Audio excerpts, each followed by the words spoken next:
Welcome back to another DEAP podcast. I'm D, And I'm Cast. and today we're going to be talking about the one-child policy from China. Normally we don't want to do this specific of examples, but I think that this one is deep enough, and we should get some reasonable tangents talking about just population control in general. The way that the Chinese Communist Party portrayed it and sold it when they initially implemented it was a population war. And the thing that I most likened it to in the U.S. was the war on drugs.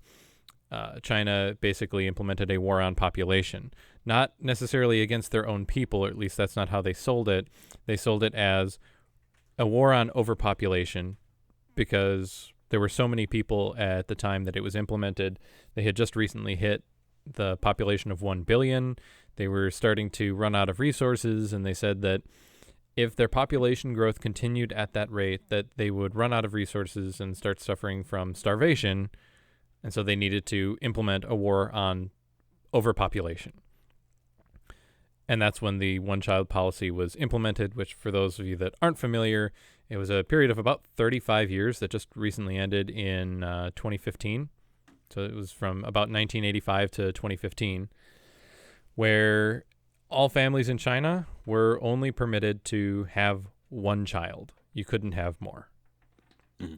So initial thoughts on that, from just if we ignore necessarily the reasons behind doing it. Yeah, I think that in the situation that China was in at the time, meaning they were running close to, overextending their resources and not being able to feed all of their people. Now, there were a lot of things that led to the fact that they couldn't feed all their people.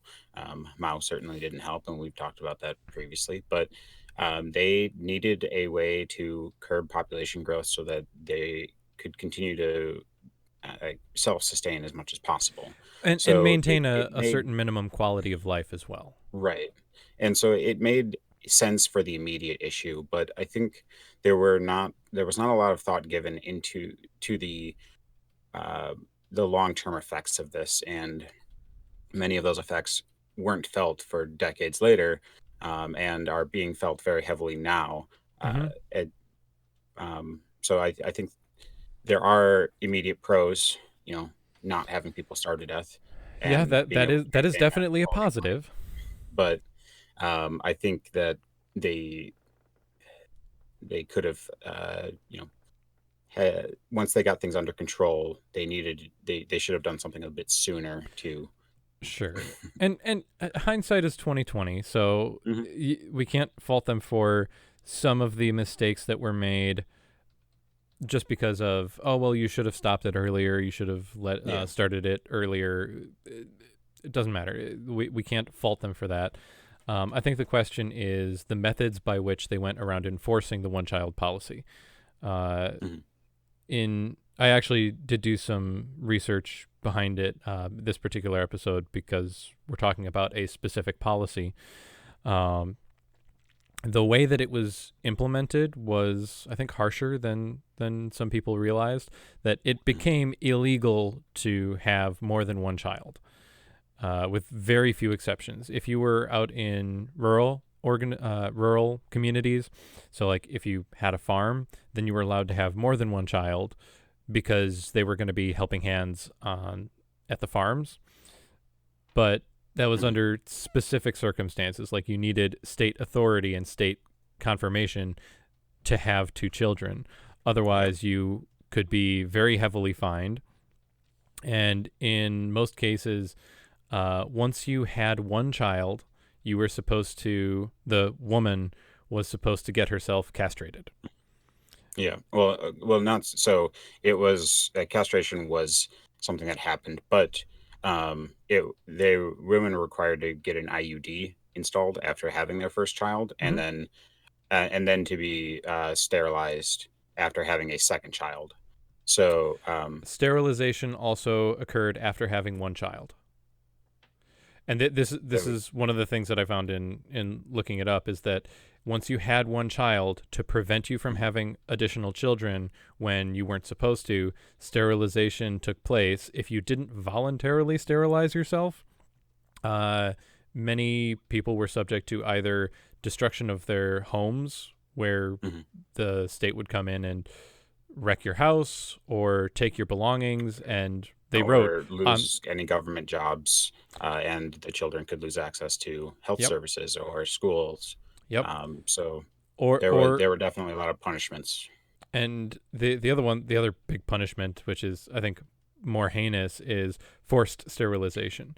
That Hmm. for women that refuse to get the procedure done, there are multiple documented accounts of women being captured, tied up, brought into a medical facility, and forcibly castrated, Hmm. sterilized, whatever term you want to use. They're literally being hogtied and forcibly sterilized. So that is the level to which the government was willing to implement this policy. It was not just a this is against the law and you'll go to jail. This is a we will destroy your home, we will come to your house, kidnap you, and sterilize you. And ruin the rest of your life and potentially your children's lives from then onward. Absolutely, and that's on top of the societal shaming and shunning for if you had more than one child, and copious amounts of propaganda saying one child is it. Any more than that, you're hurting the society. Right. And it was looking at interviews of people that implemented that Hmm. was really interesting, because many of them, like pretty much everyone, said we had no choice. There was no choice in the matter, regardless of what everyone wanted to do. Even if there was agreement of yeah, we want to have more children, we weren't permitted to. Hmm. It wasn't our decision to make, which taking away people's ability to choose what happens to their children is it's something that we have in the U.S. It's kind of the opposite problem, or the other side of that coin, Hmm. with abortion, saying with some states saying you're not allowed to have an abortion under most circumstances. That also takes away control of your ability to have children, although it's the flip side of, well, no, you have to have this kid once it's past a certain time. And so this is just kind of, Hmm. it seems like the flip side of it, but where you're forced to kill children as opposed to forced to keep Right. children. I mean, in both cases, it's a violation of reproductive rights. It's It's, and I don't want to say violation because it implies the moral result. I think it is an invasion by the government into reproductive rights. okay. That the basically the government is seizing control over the decisions that you would normally be making to your reproductive capabilities.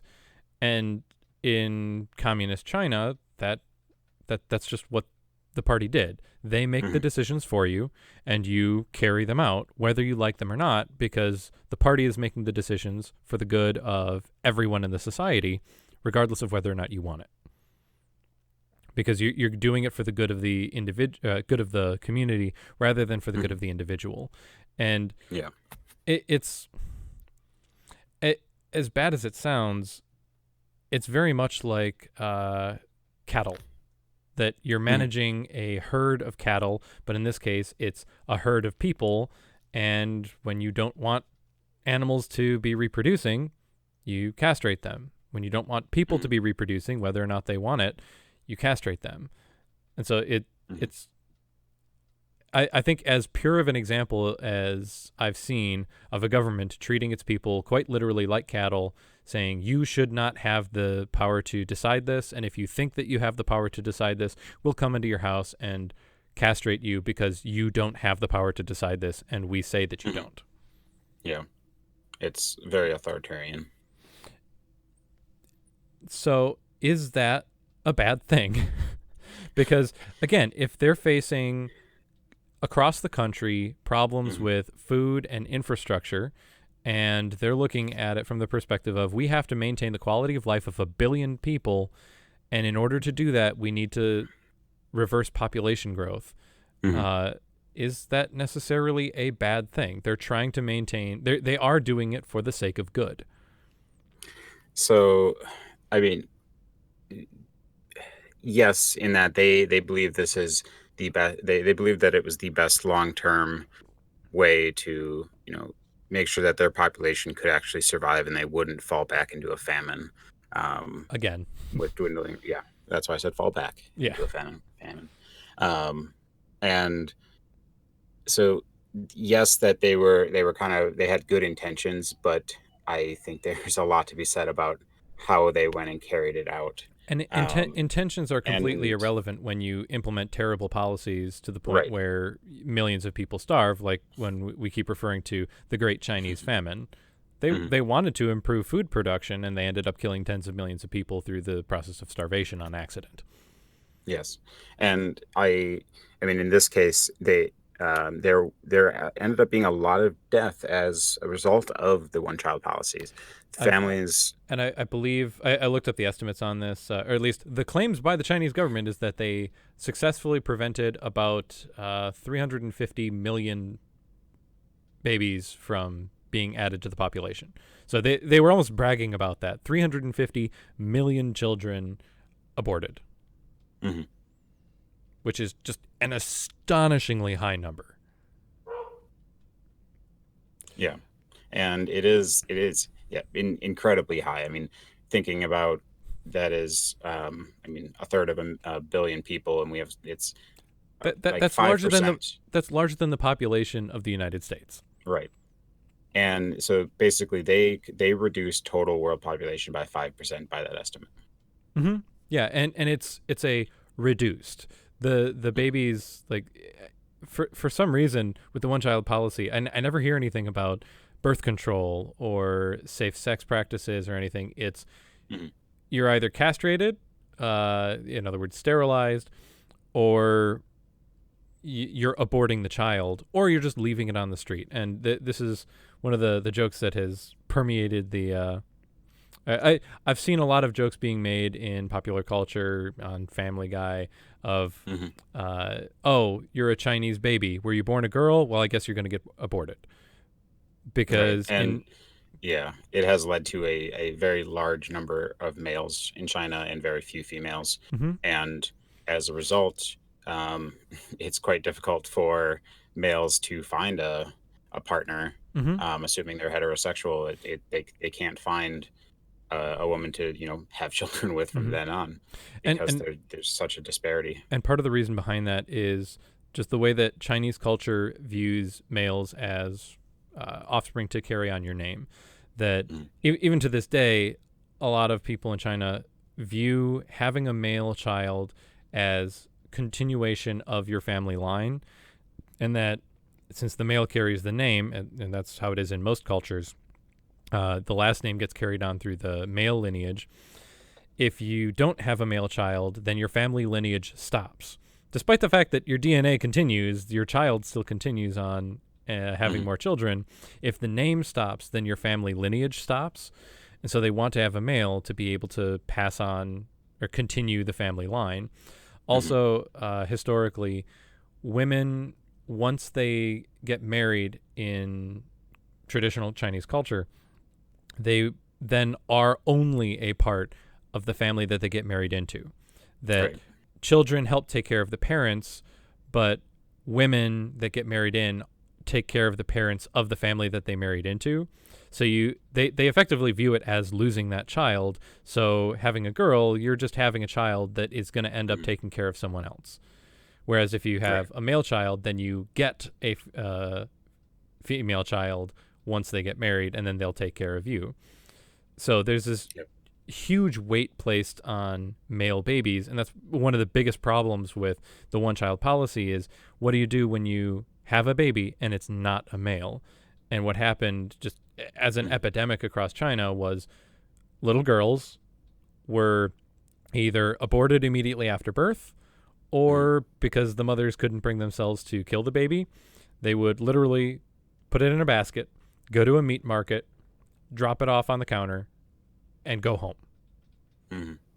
And babies would just die of sun exposure after a couple of days because Yeah. no one would So pick them up. yeah, abortion, abandonment, or adoption, or infanticide. Really, what Mm-hmm. is the options that a lot of families resorted to in order to be able to maintain their family name. Mm-hmm. This is, I think, that one of the cruxes of the problems with the one-child policy is when there's a serious weight on the type of child to the point where people are willing to kill babies Hmm. when limited on the number of choices that they can make, then you're much more likely to end up committing infanticide and like actual, oh, this baby was born a couple of days ago, but I've made my decision that I'd rather try again and go for a male child. You're going to be killing babies. Right. Now that So one thing to note though is that per the law, women were only allowed to have one birth. It's not one child. It is actually a one birth policy. And after if they gave birth to a child and it was a female and they gave it up, they basically had to claim that they were never pregnant and it never happened, or that they lost it sure, which is why you hide the naturally. fact and you kill the baby. Oh no, it died. It died on birth, and that's not my fault. Mhm. And by the way, also on the books, if you had twins, then that didn't count. You can still have both of them because it's out of your control if they're twins. However, Yeah. there are also many stories of twins being separated and those children being taken away. One of the children being taken away. Yeah. And I mean, there was a it's I guess it's never been proven, but the occurrence of twins or multiple births increased pretty dramatically after this policy was put into play, and it's believed that a lot of the families were taking drugs and things that would help induce the conception of twins, Interesting. and taking these like fertility medicines. And so it was, I think the estimate was like it doubled the number of twins born per year. Hmm. It's an interesting Post, side effect. yeah. I mean, whatever families can do to have more offspring, Mm-hmm. um, they like the families saw the benefits of having more children, on a small scale, and it was Mm-hmm. only at the large scale that it was a major problem. Sure. So I think one of the things that would be an interesting caveat of this or facet of this for us to investigate is if you limit to one child, the people having children, if they're going to abide by that rule or by that law, will only want to keep the best child that they can. So if they have a Hmm. child and it's deformed, or there was a problem with birth, maybe it was a preemie and is going to have health issues. Hmm. Um, There were exceptions for babies born with health sure, issues or but congenital problems. but regardless of that, it encourages you to only keep children that are the healthiest and that are the best representation of what you would want in a child. So it's basically it incentivizes selective breeding, Hmm. and I expect that we're going to And bring up the topic of selecting for traits that are culturally desirable and not yes, always, for instance, male, which is right. going to be the most obvious trait that we're discussing here. So if you implement a policy that both protects the population, prevents them from starving, maintains quality of life, and encourages selective breeding to have only children with particular qualities that your society deems as positive, that Mhm. seems like the one child policy could be a net positive thing. Why is that bad? Uh, I mean, if everyone is selective breeding, or let's just say the majority of people are selective breeding for male children, you uh, looking at those children's future, and if this policy is still in play, you have, let's say, 75% men, 25% women that are looking to have children next. Mm-hmm. Well, that means 25% of the women, they all have one child, with 25% of the men, then 50, well, with 25% of the 75%. Mm-hmm. And the other 50% of all people just don't have children. And And it just goes from there. And and I think one of the biggest problems. So it seems like in short term benefit and just looking at the short term uh, positives of the one child mm, policy, it makes sense. If you look at it in the long term, though, because of the weight that was put on the value of males over females, it ends up meaning that you have a huge surplus of males in the population, which means Hmm. that a generation down the line, now you have a massive number of males in your population that if you're uh, monogamous, Hmm. meaning only one male to one female in relationships, then you're going to have a bunch of unwed men, and Hmm. unwed men that don't have sexual partners tend to be more aggressive and have more violent tendencies. And so when you have cities of mostly men that, to be frank, can't get their rocks off, there's a much higher likelihood that you're going to have crime sprees. So that's I think an example of short-term gain leads to the next generation having Hmm. massive problems just in Right. And I mean, demographics. Go ahead. not only in that sense, I I don't I don't know. Do you have a source for, For I guess, what crime causing statistics additional are? No, violence? I'm Yeah. just saying that Okay. in general. I Uh, was wondering if that came from some research or if this was something you're just postulating as a no, potential side I'm effect. postulating it that Okay. I mean in general, men that don't have sexual partners tend to act more erratically than men who do. If you're married, at least in Western culture, you refer to, oh, you're married, that means you're tied down, and you tend to be less risky in your behavior, particularly because that means that you're going to have a family to support. So you're less likely to engage in risky behavior. Whereas if you're single, you may engage in that risky behavior. You're you have less of an aim in general in life when you I don't think have a that's family to hold you true of down. all people, not just men. Yes, but because men have higher levels of testosterone, which is much more closely associated with aggression, Mhm. they're more likely to act in an aggressive way when they can't get their rocks off or don't have someone to tie them down. Men are also tend to be more violent and when they are around women too. Women, like, when guys in like, people in general often try to impress the opposite sex, and in many cases for men that involves, like, oh, I'm going to do something risky to show that, oh, look how awesome I am, and Sure. that causes problems too. And So really, particularly when if you have a two yeah. to one female ratio, you have to be much more. You need to make yourself stand out even more to get attention from the ladies. So the more one sided your uh, population numbers are, the more aggressive you have to be to gain attention, and the more Mhm. erratically you're going to act. Right. Um, okay. So, the other, like, long-lasting side effect is that you end up with a lot more older people than you have younger people. And ultimately, if every single person followed the one-child policy, and I'm going to just ignore the exceptions for now, you Mm-hmm. have four grandparents. Mm-hmm. Each set of grandparents has one child, and then so you have four grandparents, you have two children, and then those two children have one final child, one Mm-hmm. grandchild. So you have a 4-2-1 Yep. ratio So going on. you And have then, you have one child that needs to take care of six people once they get old. right. And unless those six people have, have been able to set aside retirement income and, keep themselves, make it, like, be successful enough to keep themselves in a good state, regardless of their reproduction, which is not the case for the majority of people, Mm-hmm. really anywhere in the world. Mm-hmm. Um, then you are putting a huge weight on the shoulders of that one child. And that's also assuming that one child actually lives to be into adulthood. Mm-hmm. There are many ways in which children die every day, and looking at a child, let's say 7 or 8, they're not yet really adding to the family, but they are.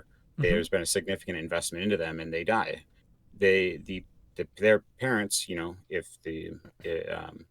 because of it's a one birth policy, can't have another child. Now, the parents are kind of at a loss for how they may be able to survive once they can no longer work. Their Mm-hmm. parents are in the same boat, Mm-hmm. and you are putting a huge drain on the social security system as a whole. I'm not completely familiar with how that works in China, but In general, you are expected there's to culturally. children are expected to take care of their grandparents. Again, what I mentioned earlier is, generally speaking, the male takes care of his ancestors who are still alive, and a woman that marries into the family helps take care of the male's parents Yeah. and grandparents. Yeah. Um, but I mean, there are still social security systems where Sure. the government will, help with people that They need can't take care help of to an themselves. extent. Right. Yeah. And so you are putting a huge, by having, that 421 and maybe even a 420 situation, you are putting a huge drain on society as a whole. And if people are putting that drain on, are being that drain because they are elderly, they can't actually add to society. You have a much smaller number of people Hmm. supporting a huge number, and it's putting Absolutely. extra weight on every other one child out there. Which is why, for those that weren't aware, in 2015, when the one child policy ended, China implemented the Chinese Communist Party implemented the two child policy, because they have so many people in the aging population that the young folks are having trouble taking care of them. And so they're trying to increase the population more by encouraging having two children. So the places where signs were put up and things were painted onto walls saying having two children is a crime, you'll go to jail, you'll never see your family again, Mhm. which are things that were written on walls during the one child policy, they're basically erasing that or painting over them Mhm. and then painting a new thing, new signs saying one child is not enough. You must have two to support China. All right. Which, interestingly enough, having two children still isn't enough, even to just maintain a society. In order to maintain a population, you need, I believe, on average, 2.1 children. In modern times, it's 2.1 children per female, Mm-hmm. because particularly in monogamous cultures, that you need to replace the two parents, so the mother and the father, and then there are also going to be random deaths from disease, accidents, and that actually only covers about 5% of the deaths, at least in modern times. So Mm-hmm. you need to, the replacement number that you need just to maintain a population is about 2.1 births per couple. Right. And having a And two-child yeah, policy that's still isn't enough for that. So with one child policy, that was China actively saying we need to mhm. not only slow the growth of population, we need to reverse it. We need to go backwards and end up decreasing the size of our population. And now even at two, it's like, okay, now we can start looking at almost maintaining, Mhm. because they're still continuing to grow because of people that are getting around this. Right. And yeah, I mean, there are those exceptions that we talked about earlier, and but they're facing the same problem that the majority of first world countries have been facing now for a while. And like if you look at the United States or you look at Japan, and the countries basically have stopped growing. If it wasn't for immigration in the U.S. would actually be shrinking in population. Japan's Yep. been undergoing population shrinking for quite a while now, and it's not because there was some law made that said they could only have so many children. It is a facet of kind of the modern world where Mm-hmm. as As people get together, they either wait to have children or decide not to have children at all because they were more focused on their own life, how they progress themselves in socially rather than mm-hmm. looking at children as the only way to progress themselves. And Well, and when we have enough people that you don't need to continue having children in order to mhm, support yourself. So if you're not in an agrarian society where you need farm workers, and so you have children to work the fields, when you start being able to support yourself and population isn't a problem, like you don't need additional workers, then it starts to make more sense to have fewer mhm, children and let the population decrease. We're at that weird turning point where we're starting to, well, we're at the point really in first world nations where we just need to maintain population, not necessarily continue to grow. yeah, but Um, in many cases we're not even maintaining it. I mean, yeah. if a lot of the immigration laws that are being discussed in the U.S. really take hold, the the fact of the matter is the U.S. will be shrinking in population. Um, and that's something we need to understand, and we need to be ready for the ramifications of, as the Hmm. number, as the percentage of working age people goes down compared to the uh, percentage of like the older dependents that are depending on those people. Hmm. It Absolutely. is a real problem, and Japan's got it going on a lot worse right now than the U.S. does, but the U.S. is not far off, and China is actually going to be an even worse situation. Looking at, I think it's by 20. Uh, it was some year in the next 20 years or so, or no, 2050. It was 2050. By 2050, 1/3 of their country is going to be over 60 years old. Which is That a means, massive proportion, right. and this is, I think, probably going to be the biggest net negative effect of the one child policy, is that they had it going for 35 years, which means Hmm. they were actively trying to decrease the size of their population. Again, they sold it as a war on population. Hmm. That the younger population is so undersized compared to the older Right. population that they're going to have huge problems in the near future, in the next couple of Right. decades, with just supporting their current population. There's going to be Hmm. a massive. It's, in other words, in trying to improve or maintain the quality of life temporarily, they basically pushed down the line that negative quality of life, Yeah. because it's going to drastically decrease, particularly for the older And population that can't take care of themselves. thinking about it in the terms of just what that means for any individual, like the average number of people one individual must be supporting. So you have a person, and with a two-child policy where it's like, hey, have two children. You and your partner have two children, so that's, two people per person that need to be supported. And then you have 1/3 of the population being over 60. So I'm just going to assume that they all need some support. That's not Mm-hmm. entirely valid, but that means that for every single person that is of working age needs to be supporting 2.5 people, Mm-hmm. and that is just insane. Like, there are many jobs out there that can do that, but not everyone, and that is going to be very unsustainable. I mean, And it it would would be more. almost be better to pull a Logan's Run. Yeah, it would be more practical, in a first world nation where maybe you can make enough money to be able to support, uh, the older population, or the people that Mhm. you're responsible for taking care of. But again, money is used in exchange for services, and when the limitation is not on money but on the services that can be provided, Supply that's and where you start demand. running into major problems. Right. And I guess one other thing that the Chinese government did not consider is that the life expectancy would go up as much as it did. I mean, back when they implemented the policy in China, the life expectancy was something in the 50s, and now it's in the 80s, like 70s, 80s. So there's an additional 20 years of life that they didn't really account for in all of this aging population. And I have a feeling that that, combined with what we've been discussing earlier, of just the actively decreasing the size of a particular generation, technically two full generations, and Hmm. inhibiting as much as possible, literally by going around and killing babies and castrating the parents. Or like offhandedly kind of encouraging it, the killing of babies, or in a way they didn't want all the Mm-hmm. daughters to be killed off, but Mm-hmm.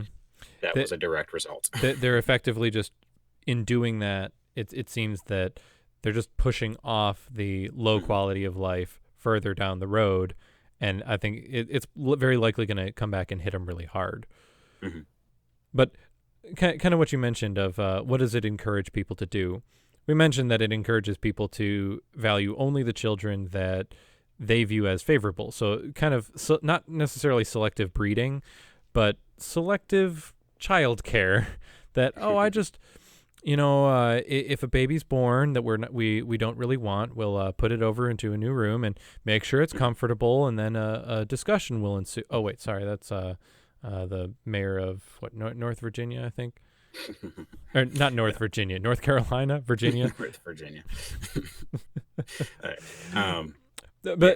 but it basically ended up implying that if you have a male child, well, you're going to value that more. If you have a female child, you're just going to discard it. And that's something Yeah. that activists But particularly tried to make more publicly. mhm.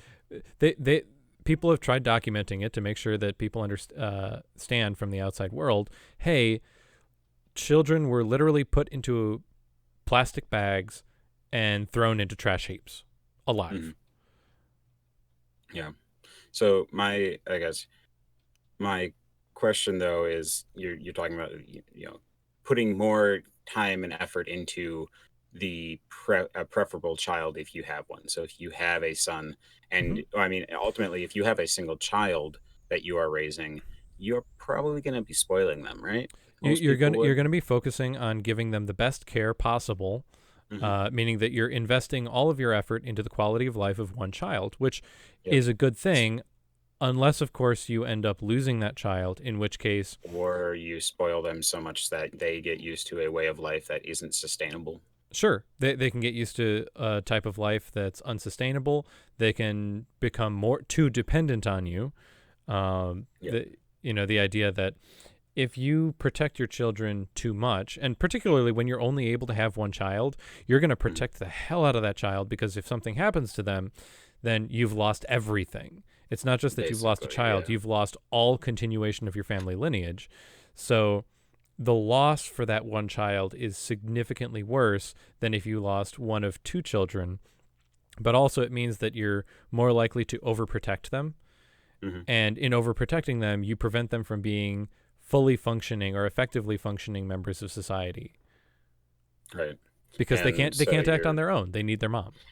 right. And basically you end up with you have I mean there's still a younger generation that is going to be able be physically able to do things, but will they be mentally or like mentally able to do it, or emotionally able to do it? If they are spoiled, they are coming from a situation where all of the resources of their parents were funneled into them, they may not really have the life skills necessary to survive on their own, and then pay that back to their Mm-hmm. parents and their grandparents and potentially great grandparents with life expectancy continuing to go up. Mm-hmm.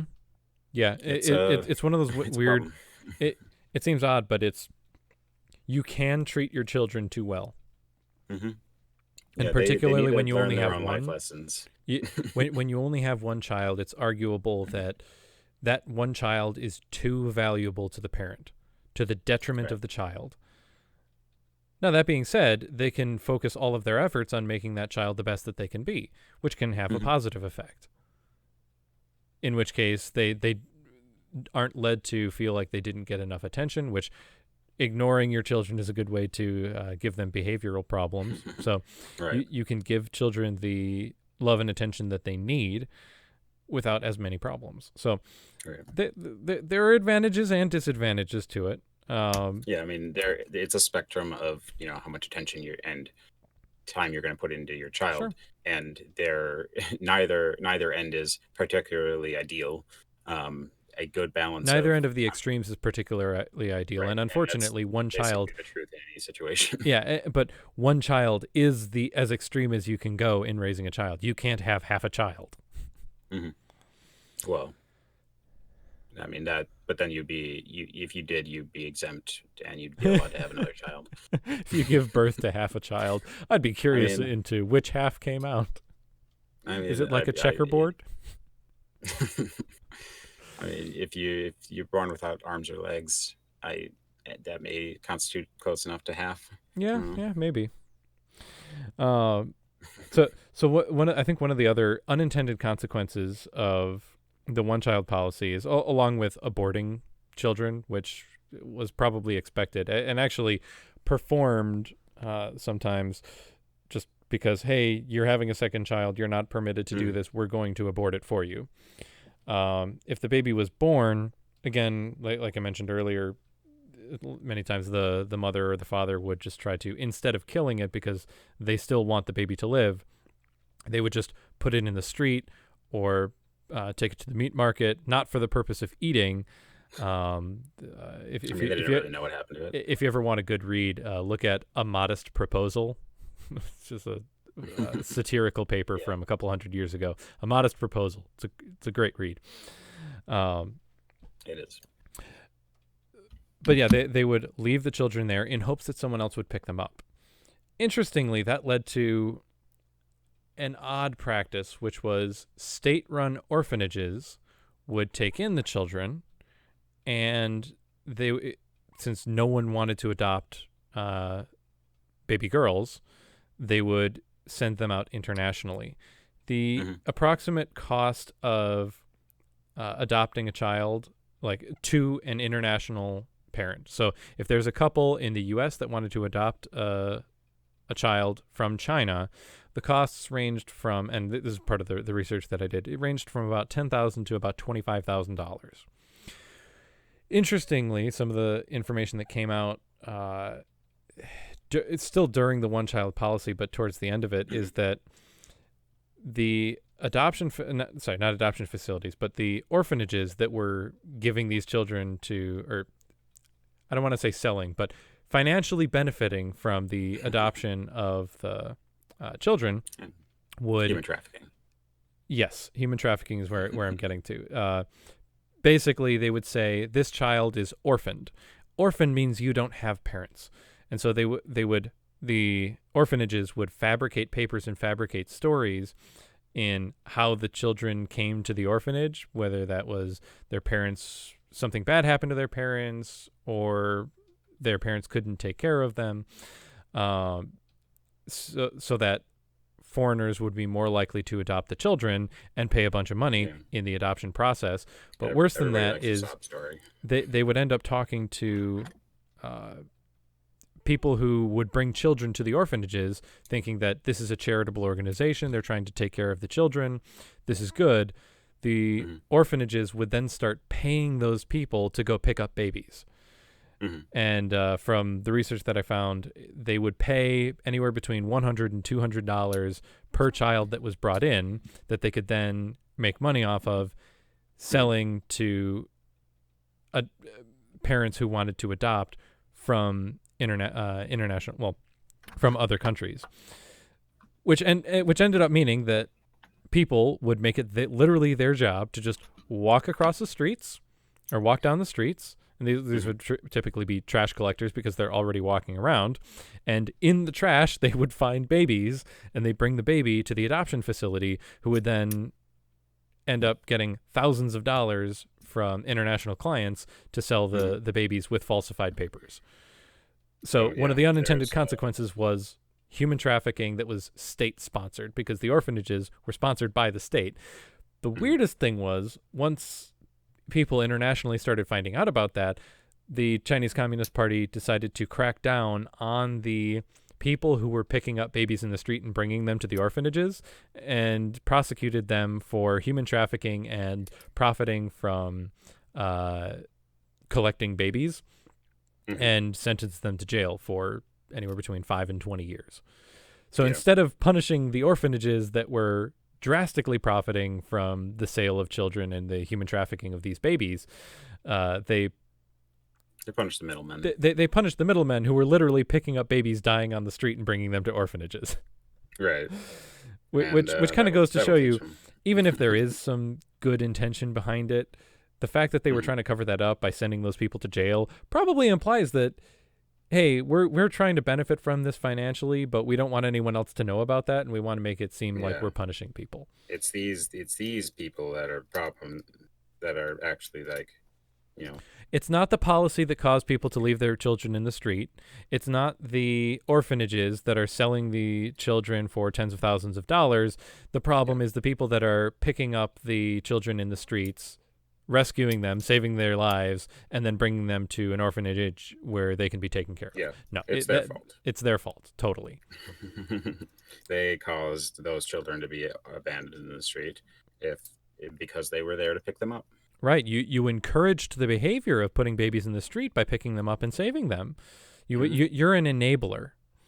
Yeah. So I think that even if we can find some moral arguments for supporting the one-child policy, and regardless of the negative ramifications, I think the way that the Chinese Communist Party has far more that sure against it. Right, and I think arguably the way that the Communist Party has handled the situation implies that they're aware of the negatives and they want to cover up the negatives as much as possible and pass the blame onto other people, because the Chinese Communist Party has to be infallible in their decision making. And Right. if it's implied that, oh, you're benefiting from babies being tossed out with the trash and you're benefiting financially from that, that makes them look really bad. Mm-hmm. If there's one thing worse than encouraging killing of babies, it's profiting from selling the babies that weren't killed. Yeah. Now, that being said, a benefit that could be viewed, for at least from the perspective of the Chinese Communist Party, is that if you end up selling those babies to foreign parents that are looking to adopt, that means that your race is being further spread out into the world, Mm-hmm. because those I mean, babies are going to grow up. So there you were are, exceptions to the one birth policy, in which if the child was very quickly sent off to another country, you could become exempt, or if the child was born in another country, specifically in the U.S., mm-hmm, because being born in the U.S. means immediate passport and immediate citizenship. mm-hmm, Well, not immediate passport, but immediate citizenship, which means a U.S. passport, mm-hmm, and that grants quite a bit of power. And if you have a child that is, being raised by Chinese parents, but holds that U.S. citizenship and has the power of kind of both the Chinese and the U.S. citizenship, they are, potential very strong allies to have as a well, major population. and beyond that, if you can have your children get raised in another country, it's using their resources and not yours. And then if they do decide to come back, whether to visit or to stay, then you may still get the benefits of that child can bring without having had to raise them. Mm-hmm. Now, taking advantage of another country's resources encourages you to send your children elsewhere. Mm-hmm. And I think that's one of the things that ended up having another negative ramification, which is that when families were discovered with 2 children, there are instances documented where that child would be forcibly taken away from the family and then sent up for adoption to international locations, which means, oh, you have 2 children? That child is 4 years old, 5 years old? Well, no. We're going to kidnap that child and sell them. So this wasn't just a problem with babies. Like, if it was discovered that you were breaking this law, that child would be taken away from you and potentially sold to parents overseas with a lie and fabricated stories saying, Right. oh, they lost their parents. Again, it's if people can benefit from a legal policy through fabrication and they're encouraged to fabricate it to cover up the negative side effects, because if you're the Chinese Communist Party, you want to cover up as many possible negative side effects as you can, even if that's lying about them. And if you can gain positives from having other countries take the load of raising the child and cover up the negatives of the fact that you had to kidnap that child and that you profited from kidnapping that child, well, then you cover it up. Right. So Yeah. I mean, you covered up. I mean, in some cases, there were a lot of there were undocumented children, especially in like areas where you could, potentially hide a child from any sort of government services for a good chunk of their life. If you're in a rural community and you are just working farm, and that's what you expect of your child, and then onward, that child may not even find out that they're undocumented for who knows how long. Until they become an adult and maybe try to venture out in the world and find out they don't actually until they exist can just legally. understand. Right. And one of the other, I guess, unspoken problems with that is even when you are raising the child elsewhere, adopted children tend to have major disownment issues and attachment issues where they'll ask themselves, why was I rejected? I was a baby. I hadn't done anything, and yet my mother and father actively rejected me. Why? Or they didn't fight for me. Why? Am I not worth that? That it gives you the feeling that regardless of who you are, at the very beginning, you weren't worth taking care of. Right. Rejection issues, I think is Mm-hmm. the word I was looking for. So even if they have loving parents in the U.S. or other Western nations, there's still the rejection feeling that you have from the very start Right. of your life. And so there's a mental scarring aspect that I think should also needs to be taken into account for the Yeah. children that were thrown out and then put up for adoption elsewhere. Right. And yeah, that's gonna, I mean, it's gonna be lasting. I mean, the even if they were told, and their adoptive parents were told that they were an orphan and that both parents had been lost or whatever, there's always the question of, especially as they get older and they're able to question these things, and they're like, wait, but I found out that a lot of these adoption agencies lied. That uh, that means there's a good chance that my real parents aren't actually dead. They just didn't want me. Or they always have that lingering question of what is, who am I actually genetically, and where does who I am come from. um Mm-hmm. it'll always be there. And having a loss of direction for like those children having a loss of direction, it means that you for the children that were rejected, they will have less of a direction from Hmm. a historical cultural perspective. So Right. you can gain some of that direction from the parents that raised you, but there's Yeah. still an inherent connection with your birth parents, and getting rejected from that can give you a lot of negative feelings, and they can give you a Hmm. lot of animosity towards the culture that encouraged that to happen. And Yeah, so again, definitely. with the problems caused from depopulation of two generations, like two full generations, it was Hmm. 35 years. There's massive side effects in taking care of the aging population, a lack of workforce, massive imbalance in number of male versus female, which causes massive issues uh, in terms of not being able to find sexual partners Hmm. or parental partners, as well as rejection issues, taking advantage of human trafficking, profiteering off of the lives of babies that were literally thrown into the street. There were a lot of really, really Hmm. horrifically negative side effects from this. Oh yeah. Even if there was some sort of logical reasoning behind, well, if you only keep the best baby and you put as much baby as you can, as much effort and energy as you can into raising one good child, we Hmm. can create a lot of good people. We increase the quality of life because there are fewer people to take care of. We Hmm. reduce the risk of starvation. You know, there are a lot of positives in that, but the Hmm. number of negative ramifications is just absurdly high Right. because of it. Yep.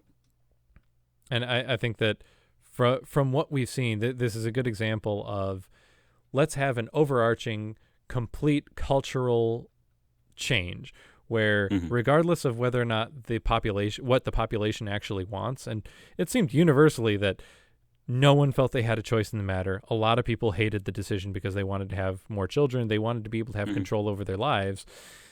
There are lots of negative ramifications from it, but the people didn't have control over it. It was just the leading party. This is, I think, another big example of where communist doctrine and socialist doctrine of top down control over the masses for the good of the masses has had massive negative consequences for all of the masses. Yep. And in general, outweighing the positives there. I mean, thinking about it this way, if China had kind of not, it had never done this, it probably would have ended up happening anyways, that they fall into this situation of not, no longer sustaining their population numerically. So Mm-hmm. it is an aspect of developing nations that once they reach a tipping point where people are more focused on themselves, they no longer end up having enough children to sustain the masses. Mm-hmm. It's and that probably would have happened regardless of this policy, and this policy just ended up having huge, massive issues, and unfortunately, And it's going to be paid for by many, many, many generations to come. I think so. And it's I think one of the core questions is, should you have an overarching manual intervention or just let the natural Mhm. processes take place of slowly distributing the decrease in quality of life as overpopulation becomes a thing, causing people to not want to have as many children, causing a decrease in the population, Yeah, and having population slow, control. right, Is it having, good or bad? well, it's, should you, what's better, having those slow waves and increase and decrease in population as Hmm. you get to the limit of how large a population can be, or should you just say, oh crap, we need to overcompensate for this and go way lower? I think Hmm. you're much more likely to oversteer. So if you're trying to change the Right. direction of your population growth, if you manually intervene with massive overarching policies, you're Hmm. very likely to overcorrect and cause too many problems, which then you're going to overcorrect again. And depending if you on how long you maintain this process of Hmm. or this series of overcorrection, you can just have a positive feedback loop and get into a worse Right. and worse and worse and worse situation where you switch from forcibly aborting babies and castrating people to forcing people to have multiple babies. Right. It's a weird flip flop. Right. I mean, I think there it's not just like have no control or have complete control. I think there is a lot of gray area there and a lot of, a lot of things in between. So gentle nudging in one direction, whether that even be, explicit. I mean, the introduction of programs to, educate people on reproduction and, distribute um, like condoms and other birth Absolutely. control methods, that that alone, like teaching people about sex and then teaching them like, hey, here's how you have safe sex, not only one is going to prevent a lot of births, it's going to protect a lot of people from diseases. Absolutely. And I think that's a perfect example of in the US, sure, we've had the sexual revolution where it's like, hey, sex is okay, and here's how to do it safely. It's like, Mhm. okay, you want to have some population control and make sure that you don't have an explosion in population. Teach people how to have sex safely. That's a gentle Yep. nudge of still have sex. You can still have kids. Have kids. Right. That's good. But be careful about it and don't go overboard having too many children to the point where you can't take Right. care of them. That's a gentle Or nudge as yeah. opposed to if once you have one child, we will come to your house, kidnap you, forcibly castrate you, Mhm. and potentially kidnap your children and sell them overseas. I mean, and ultimately, if you are having the number of children that you are like, if you only have children at the times in your life that you actually want to have a child, Mm-hmm. meaning, like people are, if you In plan to have a child, you're probably ready to have a child, you know? in first world nations, you have much more control over the number of children that you want. You don't have to have 10 children in the Hmm. hopes that at least two of them or three of them survive into adulthood because of disease. When you've eliminated those Right. problems as a developed nation, then you don't have to worry about forcing people to have fewer children. It's a Hmm. natural consequence of as people become more crowded, they're less likely to want to have children. And that's what we're seeing in Right. first world nations. And I think China just said, hey, we want to reverse this now manually. Let's implement a Hmm. policy that does that. I mean, exactly. And I mean, there's a lot of reasons, as Africa is, the majority of Africa is in that state, and they are in the state that China was in like 50, 60 years ago, Mm-hmm. and the projected population increase in Africa is massive, and if it continues on the same trend that China and India and other Asian countries have seen, they Africa is going to become by far the majority of the population. Um, and there, I think, learning from China's example, a lot of the programs in Africa are about, teaching people about sex and safe sex. And I mean, it's partially Well, there's a big chunk of that due to AIDS and It's HIV rates. it's almost like educating people and letting them make their own well-educated intellectual Right. decisions is more effective and has fewer negative ramifications than having an authoritarian, top-down, one-size-fits-all policy, Hmm. regardless of the situation, where you tell people Yeah. actively, don't think for yourself, don't make decisions for yourself. We know what's best. Do this. It's almost like Hmm. it's better when you let people choose and educate them on how to choose appropriately. Yeah. Amazing. And it's weird. Yeah. I can't believe we are the first ones to think about that. Come up with Well, we are very smart. that. I'm glad that we weren't um, aborted, although we are men. There's no way we would be aborted. yeah, if they saw what I turned out to be.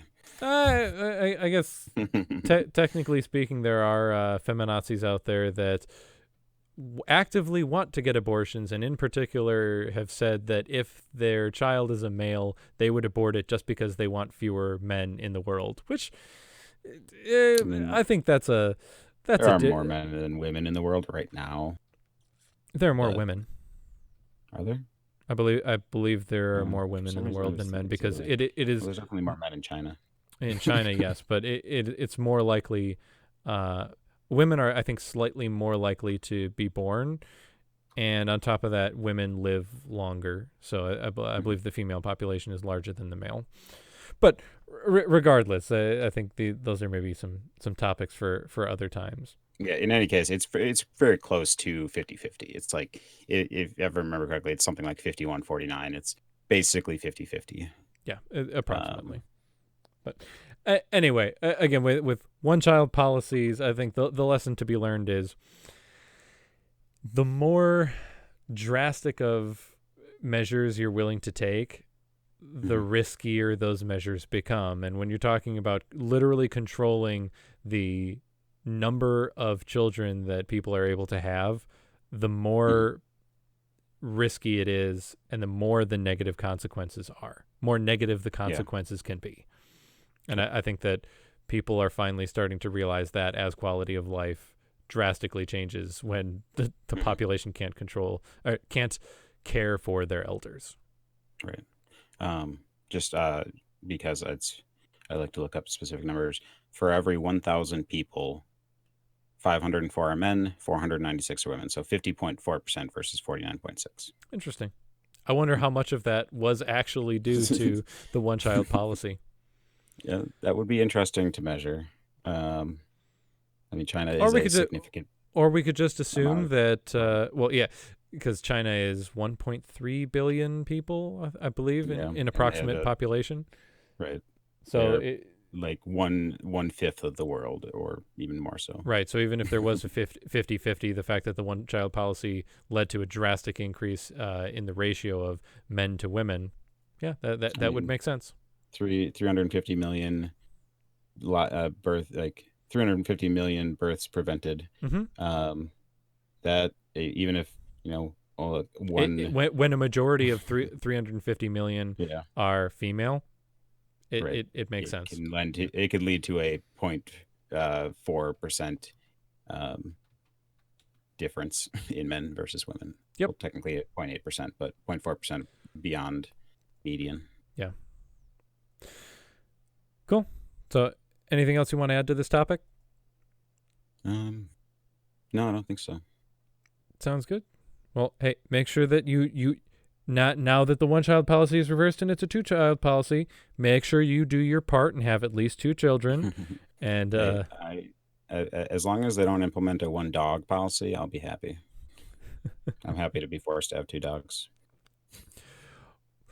you're only allowed one dog, but two cats. Mm. All right. Well, A dog is worth twice as much as a cat, is what you're telling me. well, obviously, because you have to assign value to the various species. Oh yeah. Some species are just much more valuable than others. Hmm. All right. With Like that, ants. I think we should close it out. Thanks everyone for listening. We'll see you guys next time.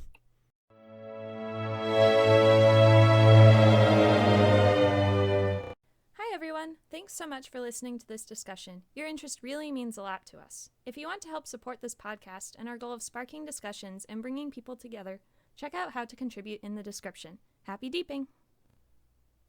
The content of this podcast does not reflect the views and opinions held by anyone involved. We will frequently be playing the devil's advocate strictly for the purpose of exploration of ideas and not as an endorsement of any subsequent action. We condemn all acts of violence other than those of self-defense against physical harm.